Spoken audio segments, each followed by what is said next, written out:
Vivimos en una cultura donde muchas cosas se consideran desechables. Cuando algo se rompe, se reemplaza. Cuando un teléfono deja de funcionar, compramos otro. Cuando un electrodoméstico falla, muchas veces cuesta más repararlo que comprar otro nuevo. Lamentablemente, esa mentalidad ha llegado al matrimonio. Para muchos, el matrimonio es un contrato temporal basado en sentimientos. Mientras me haga feliz y me convenga, mientras funcione, mientras tenga algún beneficio de esta relación. Pero la Biblia presenta una visión completamente diferente. Dios nunca diseñó el matrimonio como un contrato, lo diseñó como un pacto. Y un pacto es mucho más profundo que un contrato. Un contrato protege intereses, que es mío, que es tuyo, que va a pasar después si lo separamos, la parte económica, etc. Un pacto, por el contrario, compromete vidas. Un contrato dice, ¿qué recibiré? Un pacto pregunta, ¿qué puedo amar y servir? ¿Cómo puedo amar y servir a la otra persona? Por eso el Espíritu Santo, a través de Pablo, utiliza una de las imágenes más sorprendentes de toda la Escritura. Dice que el matrimonio cristiano es un reflejo visible de la relación de Cristo con su iglesia, como ya leímos. No existe un propósito más alto para el matrimonio que esa relación de Cristo con la iglesia, e imitar a Cristo en todo lo que podamos, ¿verdad? Y que otros puedan ser imitadores de nosotros como nosotros de Cristo. No existe un propósito más alto para el matrimonio, repito. Hoy vamos a ver rápido, no queremos hacer el sermón tan alargado, hoy tenemos renovación de votos, pero al menos vamos a ver 3 verdades acerca del pacto matrimonial. En primer lugar, la primera verdad, el matrimonio es un diseño divino, no es un invento humano. En Efesios 5:31, que ya leímos el pasaje extenso, dice, por eso dejará el hombre a su padre y a su madre, y se unirá a su mujer, y los dos serán una carne. Ustedes se imaginan eso, dos personas, que ese misterio, como dice también, ese milagro del matrimonio, dos personas, dos familias diferentes, criados en culturas diferentes, aunque sea del mismo país. A veces puede ser que hablen diferente, tengan propósitos diferentes, y de pronto que sean uno. Claro, a través de los años siempre va a haber diferencias, y esas diferencias que tenemos es lo que precisamente lo que nos une, ¿no? Lo que le falta a uno lo tiene el otro. Pero usted imagina que a veces no hace falta ni hablar, que nos miramos y ya no sabemos lo que estamos pensando, llegamos a esa unidad. Damos gracias al Señor por tener casi ya 42 años juntos, un año de matrimonio y 41, un año de novios y 41 de matrimonio. Y así puedan ver muchas parejas en esta mañana con diferentes edades y compromisos en el matrimonio, y quizás algunas que hoy están separadas, pero hay nuevas oportunidades en el Señor. Dios es el Dios de las nuevas oportunidades. O sea que la pregunta del pacto es ¿cómo puedo amar y servir? Para los que quieren empezar, para los que ya estamos, ¿cómo podemos seguir amando y sirviéndonos uno a otro? Esas son las verdades. Decía la primera, que es un diseño divino y no hay invento humano. Y aquí se habla de algo, ¿no? Y más en este país, que hay excepciones, ¿ok? Hay excepciones, y le va muy bien de vivir a veces con los suegros, con la suegra, con las mamás, con los papás. Aleluya. Siempre hay excepciones, pero la regla es que se viva separado. Es el consejo de Dios. ¿Ven? Nosotros no somos más sabios que Dios. Dios fue el que nos hizo, y Dios nos da el consejo. Cuando se casan, deberá dejar a madre y a padre y formar una familia. Y ver cómo se unen y se aman. Y sin dejar de amar a los padres. Porque ese es un mandamiento, honrar a padres. Uno de los 10 mandamientos, honrar a los padres y a las madres. Dios sabe. Dios sabe cómo mejor amamos a los esposos y cómo amamos mejor a nuestros padres. Y esa es la forma que Él estableció. Y es importante que Pablo está citando algo desde Génesis, capítulo 2. Pablo no comienza hablando de Roma. A veces nos gusta hablar del gobierno, de la política. Pablo no hablaba del gobierno y de la política. No estaba hablando de Roma. Él no hablaba tampoco de las costumbres griegas, aunque citó a algunos filósofos. No hablaba de la cultura en Éfeso, donde citamos este pasaje, esta carta a esta iglesia. No, él retrocede hasta la creación, hasta el principio de la creación. Y finalmente, la creación del hombre y la mujer, que fue bello en gran manera. ¿Por qué? Porque el matrimonio no nació de una corte humana, no nació de un papel en una corte, nació en el corazón de Dios. Es antes del pecado, antes que el hombre pecara, es antes que los gobiernos, es antes que las naciones. Dios creó el matrimonio. Y en este contexto de esta carta, de esta exhortación del Espíritu Santo que leímos, en el mundo romano, el matrimonio frecuentemente estaba basado en conveniencia económica, política y social. Todavía queda mucho de eso en nuestra cultura. Y sobre todo a veces si se quiere viajar de un país a otro, cuántas cosas no se hacen por conveniencias, relaciones de conveniencia. Y donde los hombres gozaban de privilegios enormes, las mujeres eran consideradas inferiores en muchos aspectos. Y en ese contexto, Pablo introduce una visión transformadora, una visión de igualdad. El Evangelio trajo esa igualdad, aunque hubo errores a través de la historia, pero el Evangelio trajo en Cristo esa igualdad para el hombre y la mujer. Ya no hay hombre ni mujer, somos todos uno en Cristo. Una visión transformadora de someterse el uno al otro, con un orden en el matrimonio. El matrimonio debería reflejar el amor sacrificial de Cristo, es sacrificio. Ese capítulo 1 de Corintios, que nos gusta a veces para apostolitas enamorados del concepto a veces del amor, no es para vivirlo, es sufrido, es benigno, todo lo soporta, busca el bien del otro, nunca deja de ser. Ese es el amor ágape con que Cristo nos amó.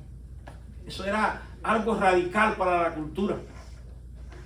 ¿Sabe que este amor ágape, antes de ser ejemplificado en Cristo, era una palabra que no se usaba? Al contrario, como en el español o en el inglés, que puede ser una sola palabra para el amor. Te amo, love you. No, en el griego había como 3 o 4 palabras.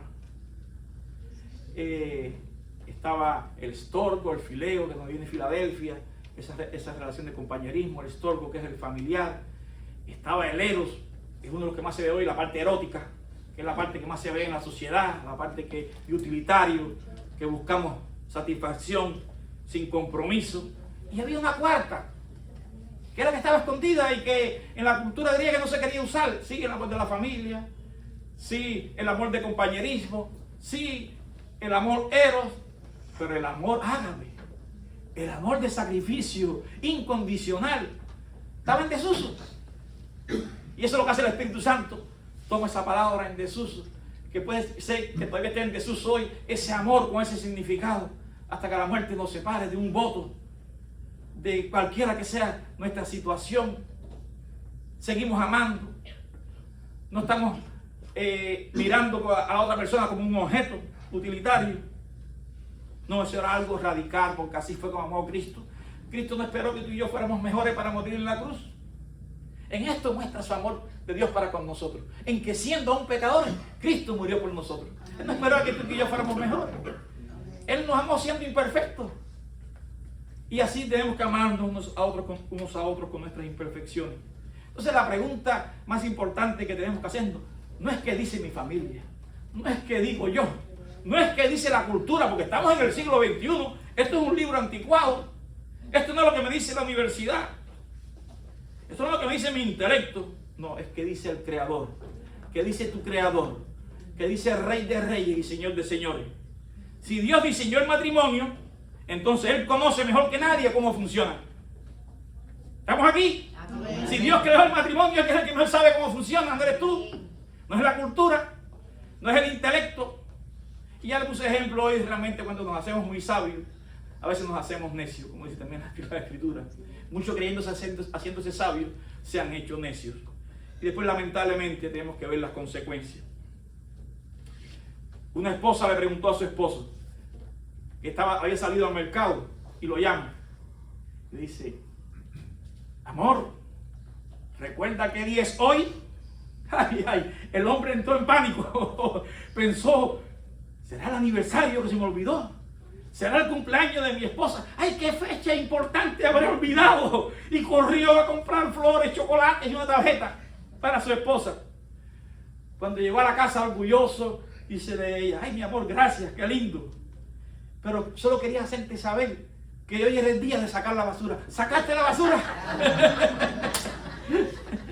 Sí, a veces invertimos mucha energía tratando de hacer grandes cosas, mientras olvidamos los detalles diarios en los cuales nos servimos los unos a los otros, como a veces que la esposa no tenga que decirnos que tenemos que botar la basura. Los detalles de la vida, del servicio en amor los unos por los otros. En segundo lugar, el matrimonio refleja el amor sacrificial de Cristo, como ya he dicho. En Efesios 5:25 dice, maridos, amad a vuestras mujeres, así como Cristo amó a la iglesia y se entregó a sí mismo por ella.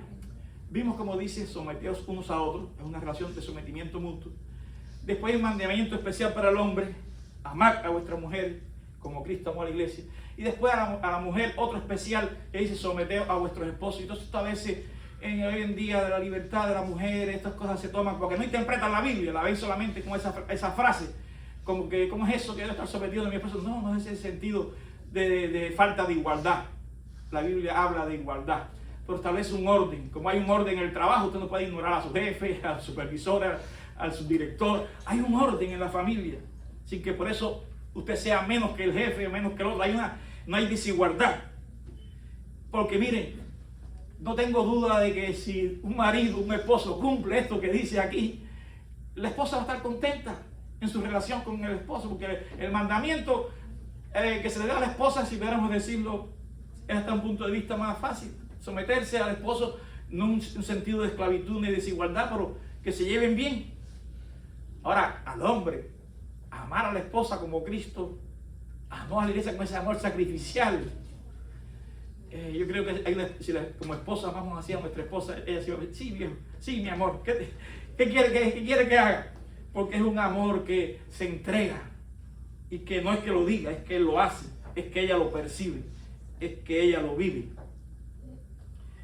Amad a vuestras mujeres como Cristo se entregó así por la iglesia. Y aquí encontramos el corazón del pasaje. Pablo nos dice, amen a sus esposas cuando ellos sean perfectas. Cuando vea que se mantiene joven, porque tú consideres que se mantiene bonita. Ni dice tampoco, ámenlas cuando siempre tú tengas la razón. No siempre tenemos la razón. Hay que amarlas cuando ellas tengan la razón, cuando nos corrigen, cuando nos sometemos los unos a los otros. No, lo que dice es, amen a su esposa como Cristo amó a la iglesia, con un amor sacrificial. Y como Cristo nos amó, como Cristo amó a una iglesia imperfecta, que quiere que sea sin arruga y sin mancha para aquel día, en la boda del Cordero. Pero sabemos que aquí todos los que estamos somos imperfectos, y nos falta mucho para caminar y seguir creciendo a imagen de Cristo. Pero queremos seguir caminando a imagen de Cristo. Queremos seguir arrepintiéndonos y pidiendo perdón cada vez que fallamos y hacemos cosas que a Él no le agradan. Esa es la diferencia. Y como decía, Cristo nos amó cuando aún estábamos en nuestros pecados. La expresión, esa exégesis del griego que dice se entregó a sí mismo, apunta ¿qué? A la cruz, a su entrega en la cruz. Cristo simplemente no dijo, les amo, yo soy un Dios de amor. No, lo demostró sacrificial en la cruz, entregándose por ti y por mí. Por eso es hora de tomar una decisión, teniendo aquí visitas. ¿Qué crees que pasará si el día de mañana cuando morimos? ¿Estarás en la presencia del Señor? Puedes decir sí, no. Pero si crees que sí, ¿por qué tú crees que estarás en la presencia del Señor? Muchos pueden responder, porque yo que a todo le puedo dar un bien, porque yo creo en Dios, porque trato de hacer buenas obras. Bueno, eso es bueno, pero no es por lo cual podemos, según la Escritura, no es según la tradición, no es según las religiones, no es lo que me enseñó mamá y papá. No, lo que dice la Escritura es que todos somos pecadores. Ya dijimos aquí, todos somos imperfectos, ¿verdad? Y todos venimos con ese pecado original de Adán y Eva, como un aguijón de una abeja que nos picó y nos llevamos ese veneno.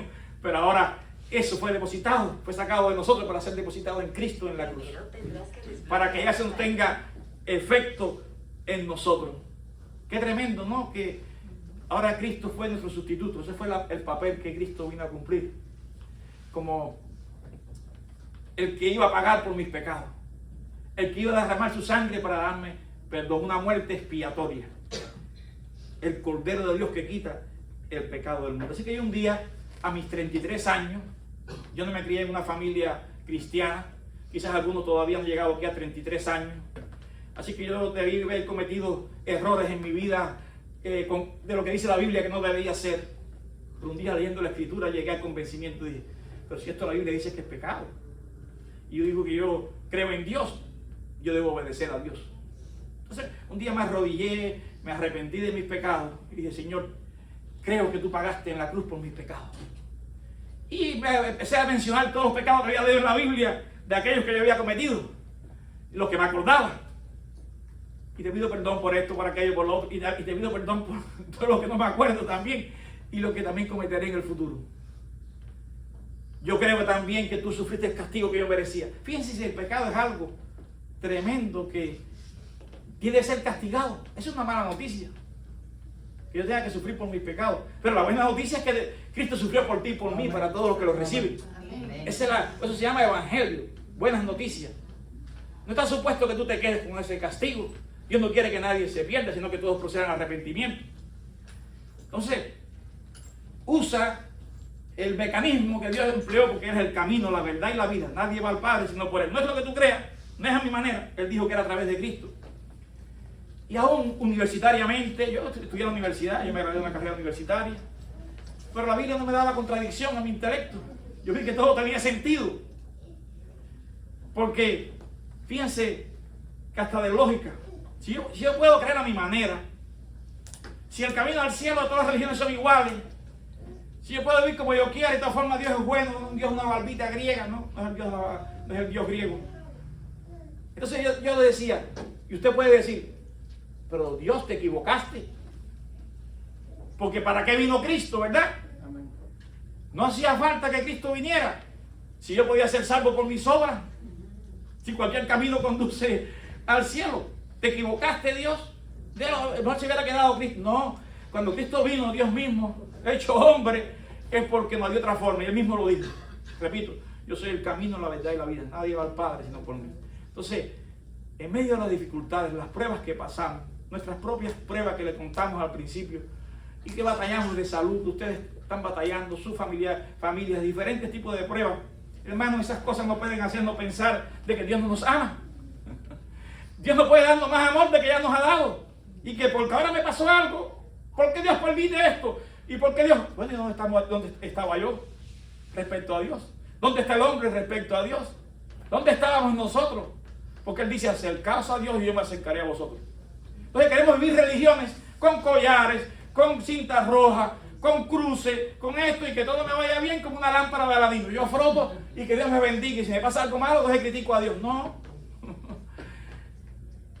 No, porque así no funciona nada en esta vida, tampoco en lo secular.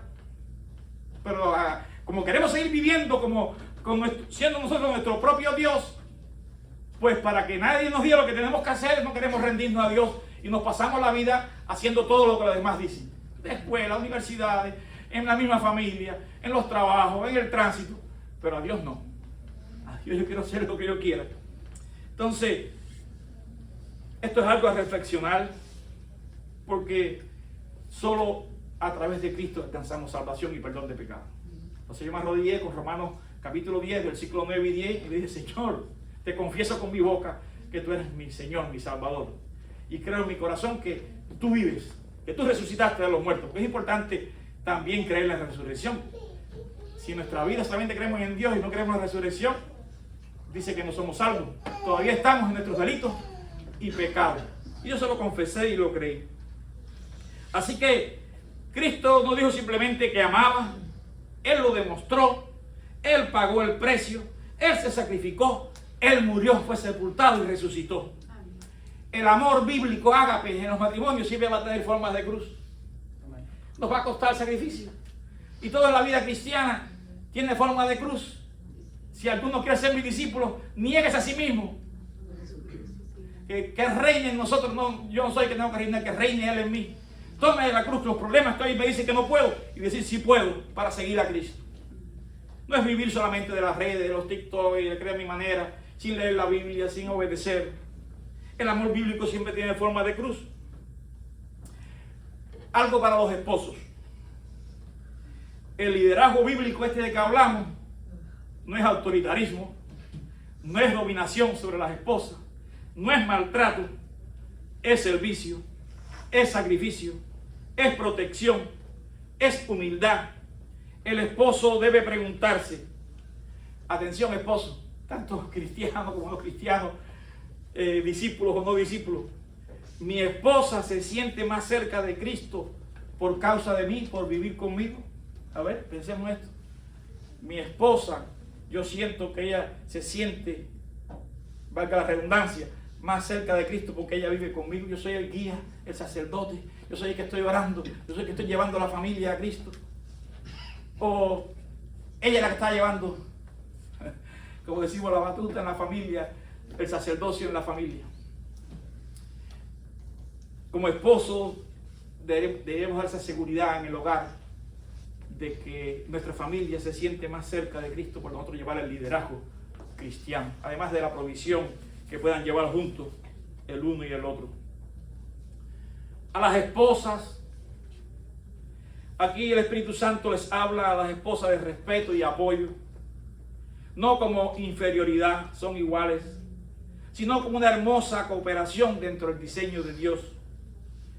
La sumisión bíblica jamás significa abuso, jamás significa silencio ante el pecado o ante el maltrato, jamás significa inferioridad. Cristo dignificó a las mujeres de una forma única y sin igual, sin precedente en el contexto bíblico. Y ahí hoy tenemos todas las ventajas que tienen las mujeres, parte de sus principios bíblicos establecidos en la cultura occidental.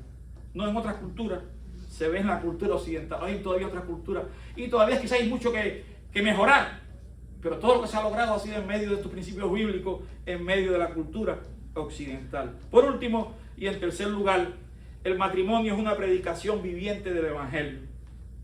En Efesios 5:32 dice, grande es este misterio, mas yo digo esto respecto a Cristo y de la iglesia. Aquí llegamos a un clímax.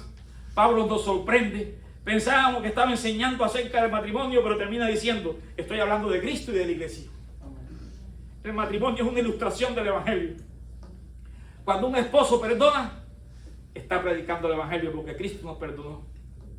Cuando una esposa extiende gracia a su esposo, está predicando el Evangelio porque Cristo es el Dios de gracia. Amén. Si no fuera por su gracia, hubiéramos sido consumidos. Cuando una pareja persevera en la dificultad, predica el Evangelio. Cuando un matrimonio permanece unido durante décadas, está proclamando algo acerca de la fidelidad de Dios, que Dios ha sido siendo fiel a pesar de nuestros errores y por nuestra perseverancia. Dios nos ha bendecido. La gloria es para Dios, amén, no para nosotros. Amén. Algunos matrimonios quizás han atravesado o están atravesando problemas económicos, enfermedades, pérdidas, desilusiones, momentos de crisis, de discusiones, de disgustos. Sin embargo, siguen juntos. ¿Por qué? Porque el poder que sostiene un matrimonio cristiano no es la perfección humana, sino es la gracia divina. Amén. Gracias, Señor, por tu gracia. Amén. Tu gracia nos sostiene. Un anciano matrimonio que celebraba 60 años juntos, le preguntaron al esposo, ¿y cuál ha sido el secreto? Dice él, nunca dejamos de recordar que el día que nos casamos prometimos amar a una persona imperfecta. No se nos olvide.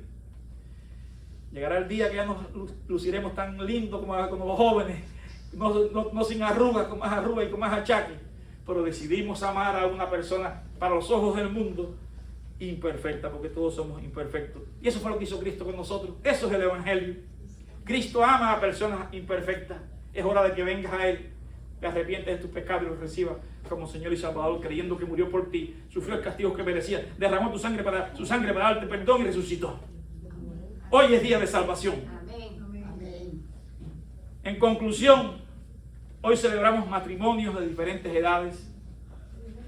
Algunos llevan pocos años, algunos meses, otros décadas, pero todos comparten algo, un pacto delante de Dios.